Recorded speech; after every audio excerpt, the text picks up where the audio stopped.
When we think about history, our minds usually jump to kings, queens, and epic battles, right? But what if I told you that sometimes the biggest turning points, the moments that shape entire kingdoms, come from ordinary people facing impossible choices? Well, today, we're diving headfirst into one of those stories. So how can just one person's choice completely change the course of history? It's a huge question, and it's right at the heart of the story we're exploring today. We're about to see how one woman's split-second decision did way more than just save a life. It preserved a legacy that would echo for centuries. Indian history is absolutely packed with stories of incredible courage. And you know what? So many of the most powerful ones belong to women. But even among all those amazing legends of valor, there's one story that, wow, it just stands out for its sheer heartbreaking bravery. All right, so let's set the scene. We're traveling back to the 16th century, to the powerful kingdom of Mewar. That's in modern-day Rajasthan. And right now, in this kingdom, the future of the entire royal dynasty is hanging by a thread. Okay, to really get what's about to unfold, you gotta know the key players. First up, we have the ruler, Maharana Singh. He's got two sons, the eldest and the heir, that's Prince Vikramaditya, and then the younger one, Prince Udai Singh. And then there's Banbir. He's the king's nephew, and let's just say he's ambitious. Definitely keep an eye on that guy. And yeah, you guessed it. Just like in so many stories about power, that raw ambition, it's about to turn into something much, much darker. Betrayal. See, Banbir doesn't just want power, he absolutely craves it. He sees the throne as his destiny, and he's not about to let anyone stand in his way. So, what's his first move? It's swift and it's brutal. He takes out the rightful heir, Prince Vikramaditya. And just like that, the first domino has fallen. And this right here, this gives you a chilling look right into his mind. This wasn't some spur-of-the-moment thing. Oh no. For Banbir, it was simple. There could be no rivals. The throne had to be his, and his alone. And believe me, he was just getting started. So, with the first prince out of the picture, there's only one person left standing between Banbir and total control. The young Prince Udai Singh. Think about that. The fate of an entire kingdom now rests on the life of a single child. Banbir knows he can't leave any loose ends, so he hatches this one final, terrible plan.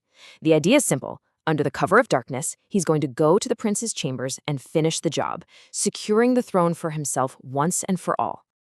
But there was one thing Banbir didn't count on. One person. And it wasn't a general with an army or a captain of the guard. It was a nurse. Her name was Panna Dhai, and she is the hero of this story. Now, to really understand what happens next, you have to get what a Dai was. This word, Dai, means wet nurse, but it was so much more than just a caretaker. A Dai was basically a second mother, bound by this sacred duty to protect the royal child as if they were her own. We're talking about a bond of absolute, unwavering loyalty. And this is where the stakes get intensely personal. Because Panna Dhai wasn't just the prince's protector, she was also a mother. She had her own son, a boy named Chandan, who was the exact same age as the prince she had sworn to defend with her life.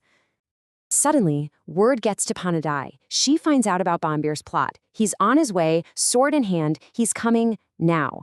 There's no time to call the guards, no time to run. She has just moments to make a choice that is almost impossible to even imagine. So what do you do in that moment? Your duty to the kingdom is on one side, and your love for your own child is on the other. With a heart that must have been breaking into a million pieces, she made her decision. She took her own son Chandan, dressed him in the prince's clothes, and laid him in the royal cradle. Then she quickly hid the real Prince Udai Singh in a fruit basket, planning to smuggle him out of the palace to safety. And then Banbir bursts into the room. "Where is the prince?" he demands. And Panna Dhai, with a strength I can't even comprehend, simply points to the bed, and she had to stand there, in silence, and watch as that monster killed her own son, all while he believed he was finally killing the last heir to the throne. Panna Dhai's decision was... it's unthinkable. But here's the thing. It wasn't for nothing.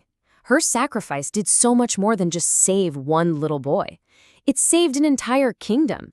And it set in motion a future that even she probably could have never imagined. So let's follow the thread, right? Because of what she did, the young Prince Udai Singh was smuggled to safety. He grew up, and years later he came back, defeated Banbir, and took his rightful place on the throne. And because Udai Singh lived, he was able to have a son of his own, a son who would grow up to become one of the greatest heroes in Indian history. And that son's name? Maharana Pratap, a legendary warrior king, an icon of resistance, valor, and honor. His entire legacy, which is a massive cornerstone of Indian history and pride, it all exists for one reason, because of the impossible choice a nurse made in a dark room centuries ago. So what does a story like this really teach us? I mean, it's about courage, right? Unwavering courage when faced with something truly unthinkable. It's about a devotion to duty that is stronger than any personal pain. And it's about patriotism, about putting the good of the nation above even your own heart.